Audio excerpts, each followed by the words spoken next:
Ecclesiastes, chapter 1. These are the words of the teacher, King David's son, who ruled in Jerusalem. Everything is meaningless. Everything is meaningless, says the teacher, completely meaningless. What do people get for all their hard work under the sun? Generations come and generations go, but the earth never changes. The sun rises and the sun sets, then hurries around to rise again. The wind blows south and then turns north. Around and around it goes, blowing in circles. Rivers run into the sea, but the sea is never full. Then the water returns again to the rivers and flows out again to the sea. Everything is wearisome beyond description. No matter how much we see, we are never satisfied. No matter how much we hear, we are not content. History merely repeats itself. It has all been done before. Nothing under the sun is truly new. Sometimes people say, here is something new, but actually it is old. Nothing is ever truly new. We don't remember what happened in the past, and in future generations, no one will remember what we are doing now. The teacher speaks, the futility of wisdom. I, the teacher, was king of Israel, and I lived in Jerusalem. I devoted myself to search for understanding and to explore by wisdom everything being done under heaven. I soon discovered that God has dealt a tragic existence to the human race. I observed everything going on under the sun, and really, it is all meaningless, like chasing the wind. What is wrong cannot be made right. What is missing cannot be recovered. I said to myself, look, I am wiser than any of the kings who ruled in Jerusalem before me. I have greater wisdom and knowledge than any of them. So I set out to learn everything from wisdom to madness and folly. But I learned firsthand that pursuing all this is like chasing the wind. The greater my wisdom, the greater my grief. To increase knowledge only increases sorrow.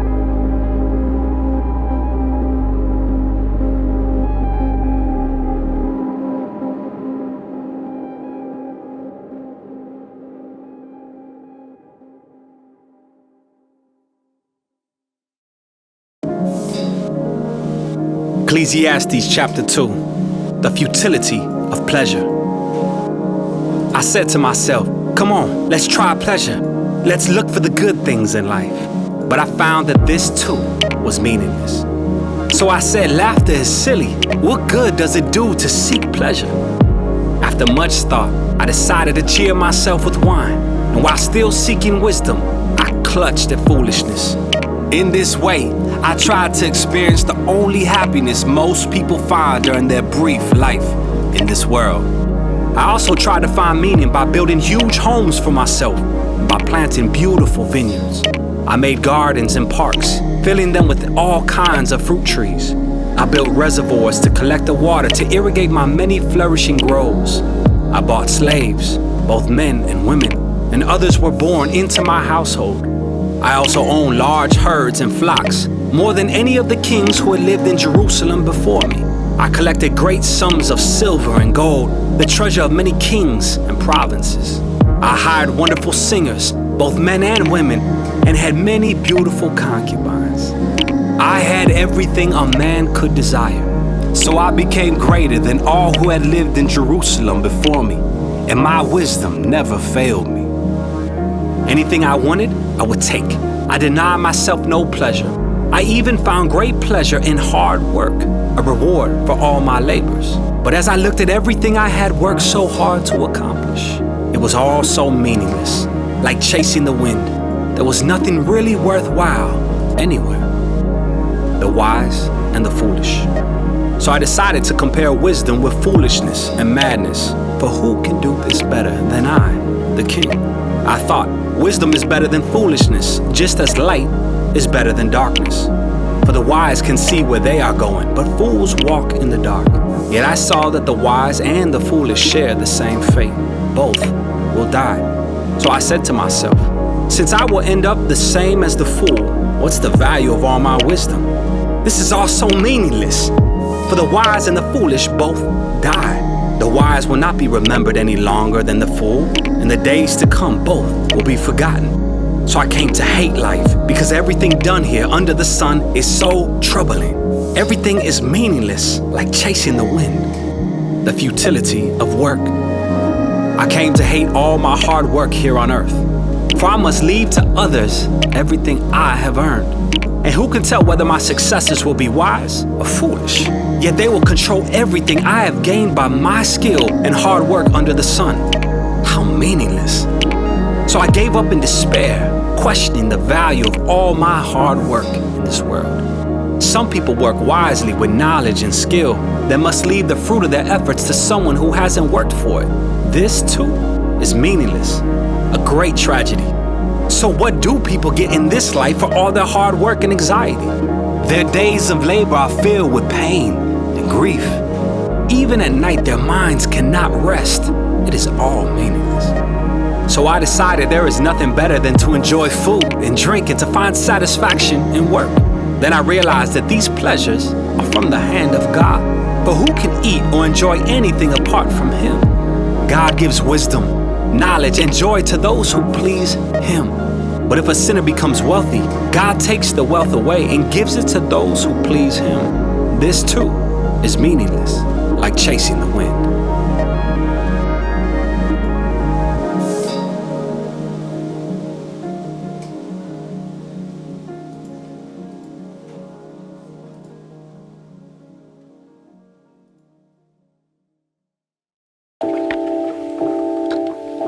Ecclesiastes chapter 3, a time for everything. For everything there is a season, a time for every activity under heaven. A time to be born and a time to die. A time to plant and a time to harvest. A time to kill and a time to heal. A time to tear down and a time to build up. A time to cry and a time to laugh. A time to grieve and a time to dance. A time to scatter stones and a time to gather stones. A time to embrace and a time to turn away. A time to search and a time to quit searching.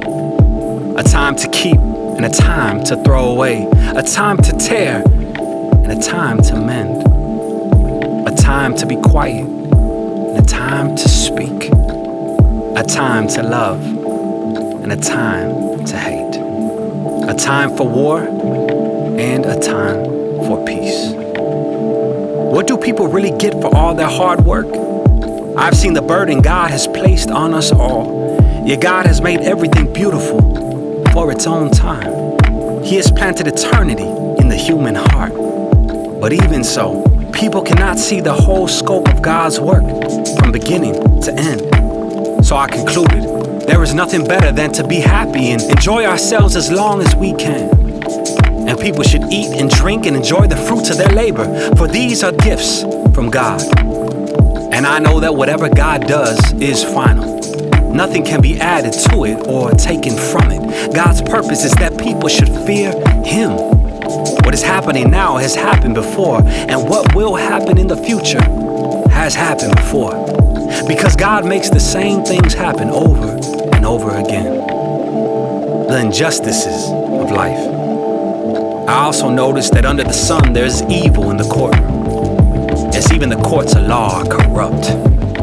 I said to myself, in due season God will judge everyone, both good and bad, for all their deeds. I also thought about the human condition, how God proves to people that they are like animals. For people and animals share the same fate. Both breathe and both must die. So people have no real advantage over the animals. How meaningless. Both go to the same place. They came from dust and return to dust. For who can prove that the human spirit goes up and the spirit of animals goes down into the earth? So I saw that there is nothing better for people than to be happy in their work. That is our lot in life. And no one can bring us back to see what happens after we die.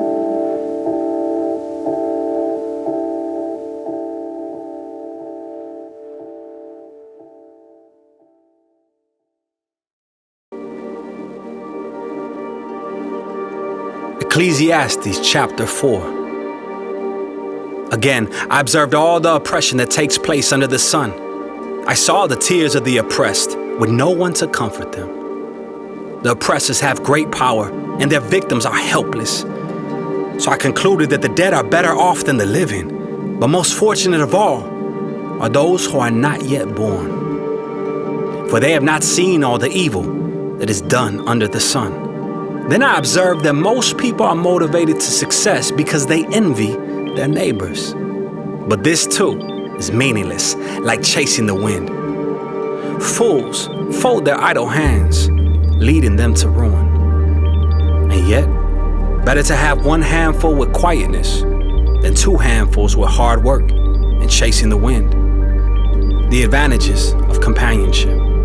I observed yet another example of something meaningless under the sun. This is the case of a man who is all alone, without a child or a brother, yet who works hard to gain as much wealth as he can. But then he asks himself, who am I working for? Why am I giving up so much pleasure now? It is all so meaningless and depressing. Two people are better off than one, for they can help each other succeed. If one person falls, the other can reach out and help. But someone who falls alone is in real trouble. Likewise, two people lying close together can keep each other warm. But how can one be warm alone? A person standing alone can be attacked and defeated, but two can stand back to back and conquer. Three are even better, for a triple braided cord is not easily broken. The futility of political power. It is better to be a poor but wise youth than an old and foolish king who refuses all advice. Such a youth could rise from poverty and succeed. He might even become king, though he has been in prison. But then everyone rushes to the side of yet another youth who replaces him. Endless crowds stand around him, but then another generation grows up and rejects him too. So it is all meaningless, like chasing the wind.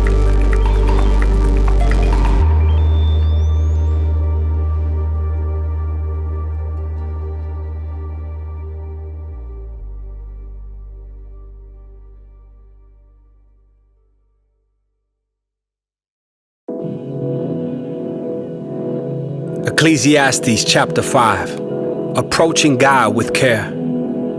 As you enter the house of God, keep your ears open and your mouth shut. It is evil to make mindless offerings to God. Don't make rash promises, and don't be hasty in bringing matters before God. After all, God is in heaven, and you are here on earth. So let your words be few. Too much activity gives you restless dreams. Too many words make you a fool. When you make a promise to God, don't delay in following through, for God takes no pleasure in fools. Keep all the promises you make to Him. It is better to say nothing than to make a promise and not keep it. Don't let your mouth make you sin, and don't defend yourself by telling the temple messenger that the promise you made was a mistake. That would make God angry, and He might wipe out everything you have achieved. Talk is cheap, like daydreams and other useless activities. Fear God instead. The futility of wealth. Don't be surprised if you see a poor person being oppressed by the powerful, and if justice is being miscarried throughout the land. For every official is under orders from higher up, and matters of justice get lost in red tape and bureaucracy. Even the king melts the lamb for his own profit. Those who love money will never have enough. How meaningless to think that wealth brings true happiness. The more you have, the more people come to help you spend it. So what good is wealth, except perhaps to watch it slip through your fingers? People who work hard sleep well, whether they eat little or much. But the rich seldom get a good night's sleep. There's another serious problem I have seen under the sun. Hoarding riches harms the savor. Money is put into risky investments that turn sour, and everything is lost. In the end, there's nothing left to pass on to one's children. We all come to the end of our lives as naked and empty-handed as on the day we were born. We can't take our riches with us. And this too is a very serious problem. People leave this world no better off than when they came. All their hard work is for nothing, like working for the wind. Throughout their lives, they live under a cloud, frustrated, discouraged, and angry. Even so, I've noticed one thing, at least, that is good. It is good for people to eat, drink, and enjoy their work under the sun during the short life God has given them, and to accept their lot in life. And it is a good thing to receive wealth from God and the good health to enjoy it, to enjoy your work and accept your lot in life. This is indeed a gift from God. God keeps such people so busy enjoying life that they take no time to brood over the past.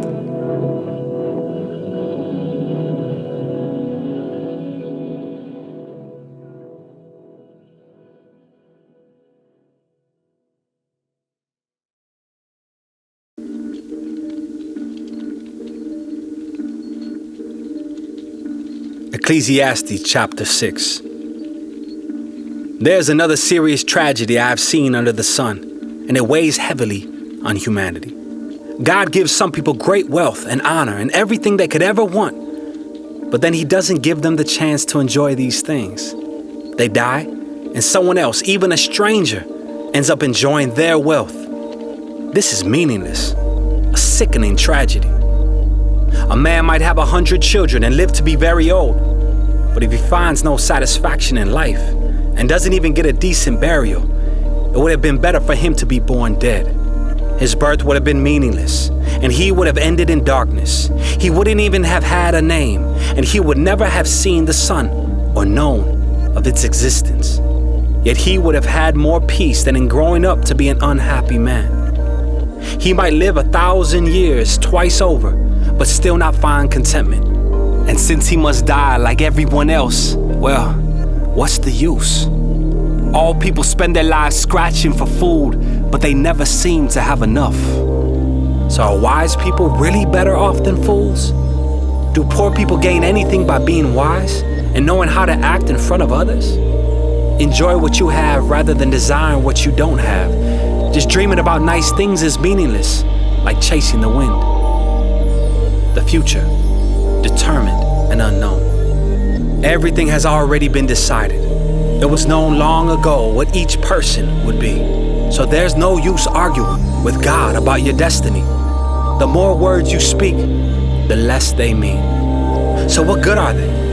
In the few days of our meaningless lives, who knows how our days can best be spent? Our lives are like a shadow. Who can tell what will happen on this earth after we're gone?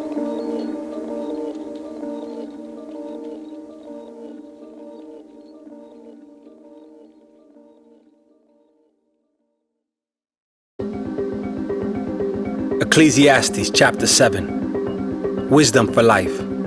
A good reputation is more valuable than costly perfume. And the day you die is better than the day you are born. Better to spend your time at funerals than at parties. After all, everyone dies, so the living should take this to heart. Sorrow is better than laughter, for sadness has a refining influence on us. A wise person thinks a lot about death, while a fool thinks only about having a good time. Better to be criticized by a wise person than to be praised by a fool. A fool's laughter is quickly gone, like thorns crackling in a fire. This also is meaningless. Extortion turns wise people into fools, and bribes corrupt the heart. Finishing is better than starting. Patience is better than pride. Control your temper, for anger labels you a fool. Don't long for the good old days. This is not wise. Wisdom is even better when you have money. Both are a benefit as you go through life. Wisdom and money can get you almost anything, but only wisdom can save your life. Accept the way God does things, for who can straighten what He has made crooked? Enjoy prosperity while you can, but when hard times strike, realize that both come from God. Remember that nothing is certain in this life. The limits of human wisdom. I have seen everything in this meaningless life, including the death of good young people and the long life of wicked people. So don't be too good or too wise. Why destroy yourself? On the other hand, don't be too wicked either. Don't be a fool. Why die before your time? Pay attention to these instructions, for anyone who fears God will avoid both extremes. One wise person is stronger than 10 leading citizens of a town. Not a single person on earth is always good and never sins. Don't eavesdrop on others. You may hear your servant curse you, for you know how often you yourself have cursed others. I have always tried my best to let wisdom guide my thoughts and actions. I said to myself, I am determined to be wise. But it didn't work. Wisdom is always distant and difficult to find. I searched everywhere, determined to find wisdom and to understand the reason for things. I was determined to prove to myself that wickedness is stupid and that foolishness is madness. I discovered that a seductive woman is a trap more bitter than death. Her passion is a snare, and her soft hands are chains. Those who are pleasing to God will escape her, but sinners will be caught in her snare. This is my conclusion, says the teacher. I discovered this after looking at the matter from every possible angle. Though I have searched repeatedly, I have not found what I was looking for. Only 1 out of 1,000 men is virtuous, but not one woman. But I did find this. God created people to be virtuous, but they have each turned to follow their own downward path.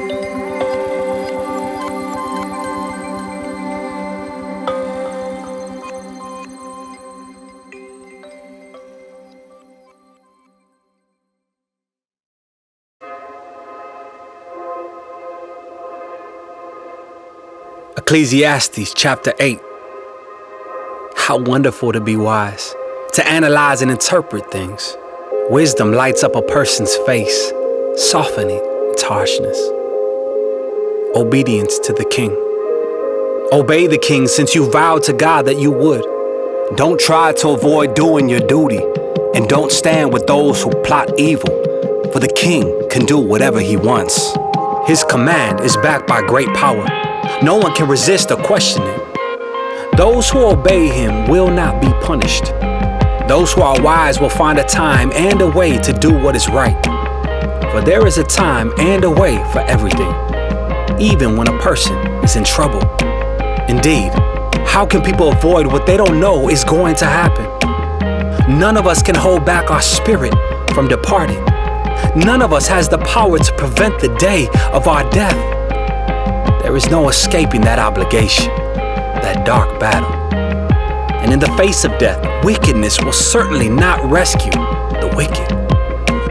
The wicked and the righteous. I have thought deeply about all that goes on here under the sun, where people have the power to hurt each other. I have seen wicked people buried with honor, yet they were the very ones who frequented the temple and now are praised in the same city where they committed their crimes. This too is meaningless. When a crime is not punished quickly, people feel it is safe to do wrong. But even though a person sins 100 times and still lives a long time, I know that those who fear God will be better off. The wicked will not prosper, for they do not fear God. Their days will never grow long like the evening shadows. And this is not all that is meaningless in our world. In this life, good people are often treated as though they were wicked, and wicked people are often treated as though they were good. This is so meaningless. So I recommend having fun, because there is nothing better for people in this world than to eat, drink, and enjoy life. That way, they will experience some happiness along with all the hard work God gives them under the sun. In my search for wisdom, and in my observation of people's burdens here on earth, I discovered that there is ceaseless activity, day and night. I realized that no one can discover everything God is doing under the sun. Not even the wisest people discover everything, no matter what they claim.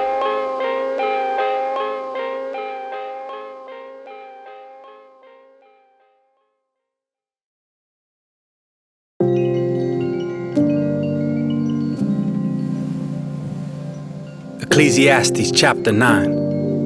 death comes to all. This too I carefully explored. Even though the actions of godly and wise people are in God's hands, no one knows whether God will show them favor. The same destiny ultimately awaits everyone, whether righteous or wicked, good or bad, ceremonially clean or unclean, religious or irreligious. Good people receive the same treatment as sinners, and people who make promises to God are treated like people who don't. It seems so wrong that everyone under the sun suffers the same fate. Already twisted by evil, people choose their own mad course, for they have no hope. There is nothing ahead but death anyway. There is hope only for the living. As they say, it's better to be a live dog than a dead lion. The living at least know they will die, but the dead know nothing. They have no further reward, nor are they remembered. Whatever they did in their lifetime, loving, hating, envying, is all long gone. They no longer play a part in anything here on earth. So go ahead, eat your food with joy and drink your wine with a happy heart, for God approves of this. Wear fine clothes, a splash of cologne. Live happily with the woman you love through all the meaningless days of life that God has given you under the sun. The wife God gives you is your reward for all your earthly toil. Whatever you do, do well. For when you go to the grave, there will be no work or planning or knowledge or wisdom. I have observed something else under the sun. The fastest runner doesn't always win the race, and the strongest warrior doesn't always win the battle. The wise sometimes go hungry, and the skillful are not necessarily wealthy. And those who are educated don't always lead successful lives. It is all decided by chance, by being in the right place at the right time. People can never predict when hard times might come. Like fish in a net or birds in a trap, people are caught by sudden tragedy. Thoughts on wisdom and folly. Here's another bit of wisdom that has impressed me as I have watched the way our world works. There was a small town with only a few people, and a great king came with his army and besieged it. A poor, wise man knew how to save the town, and so it was rescued. But afterward, no one thought to thank him. So even though wisdom is better than strength, those who are wise will be despised if they are poor. What they say will not be appreciated for long.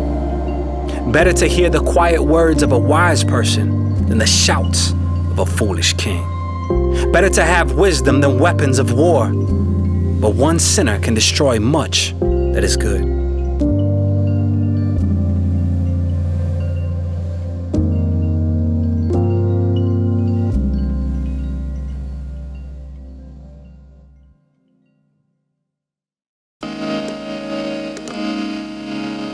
Ecclesiastes chapter 10.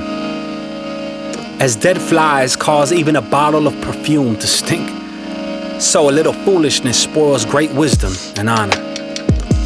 A wise person chooses the right road. A fool takes the wrong one. You can identify fools just by the way they walk down the street. If your boss is angry at you, don't quit. A quiet spirit can overcome even great mistakes. The ironies of life. There's another evil I have seen under the sun. Kings and rulers make a grave mistake when they give great authority to foolish people and low positions to people of proven worth. I have even seen servants riding horseback like princes, and princes walking like servants. When you dig a well, you might fall in. When you demolish an old wall, you could be bitten by a snake.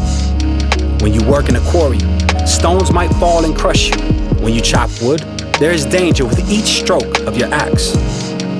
Using a dull axe requires great strength, so sharpen the blade. That's the value of wisdom. It helps you succeed. If a snake bites before you charm it, what's the use of being a snake charmer?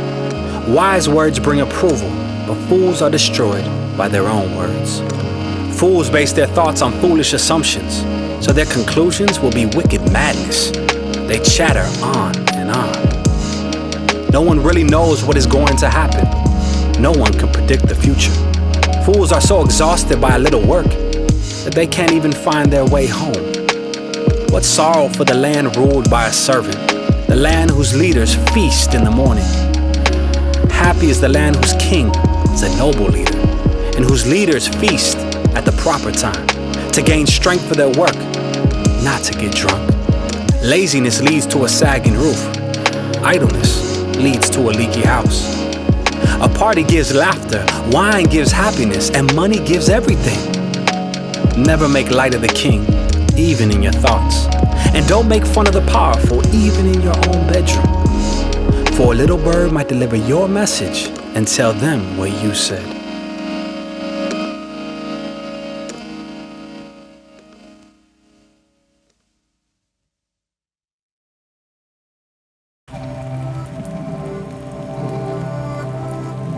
Ecclesiastes chapter 11. The uncertainties of life. Send your grain across the seas, and in time profits will flow back to you. But divide your investments among many places, for you do not know what risks might lie ahead.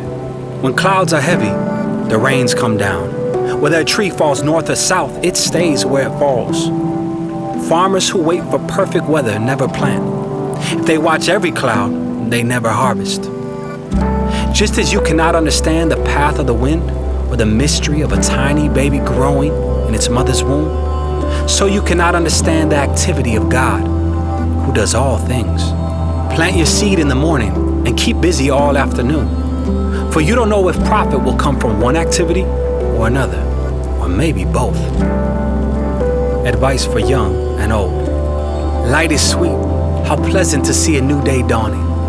When people live to be very old, let them rejoice in every day of life, but let them also remember there will be many dark days. Everything still to come is meaningless. Young people, it's wonderful to be young. Enjoy every minute of it. Do everything you want to do. Take it all in.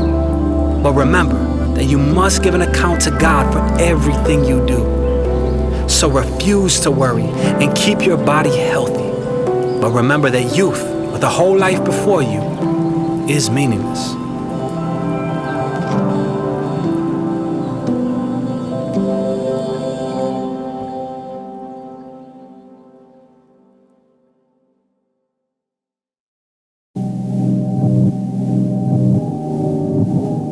Ecclesiastes chapter 12. Don't let the excitement of youth cause you to forget your Creator. Honor Him in your youth before you grow old and say, life is not pleasant anymore. Remember Him before the light of the sun, moon, and stars is dim to your old eyes, and rain clouds continually darken your sky. Remember Him before your legs, the guards of your house, start to tremble, and before your shoulders, the strong men stoop. Remember Him before your teeth, your few remaining servants, stop grinding, and before your eyes, the women looking through the windows see dimly. Remember Him before the door to life's opportunities is closed and the sound of work fades. Now you rise at the first chirping of the birds, but then all their sounds will grow faint. Remember Him before you become fearful of falling and worry about danger in the streets, before your hair turns white like an almond tree in bloom, and you drag along without energy like a dying grasshopper, and the caperberry no longer inspires sexual desire. Remember Him before you near the grave, your everlasting home, when the mourners will weep at your funeral. Yes, remember your Creator now while you are young, before the silver cord of life snaps and the golden bowl is broken. Don't wait until the water jar is smashed at the spring and the pulley is broken at the well, for then the dust will return to the earth and the spirit will return to God who gave it. Concluding thoughts about the teacher. Everything is meaningless, says the teacher. Completely meaningless. Keep this in mind. The teacher was considered wise, and he taught the people everything he knew. He listened carefully to many proverbs, studying and classifying them. The teacher sought to find just the right words to express truths clearly. The words of the wise are like cattle prods, painful but helpful. Their collected sayings are like a nail-studded stick with which a shepherd drives the sheep. But my child, let me give you some further advice. Be careful, for writing books is endless and much study wears you out. That's the whole story. Here now is my final conclusion. Fear God and obey His commands, for this is everyone's duty.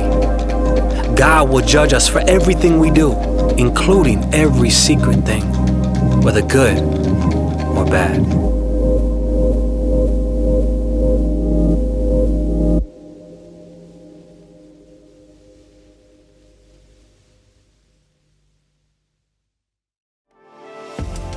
Thanks for listening to the Streetlights Audio Bible. Hope you enjoyed it. Please share it with others. We are supported by people like you. Would you please consider giving generously today to help forward the mission of Streetlights?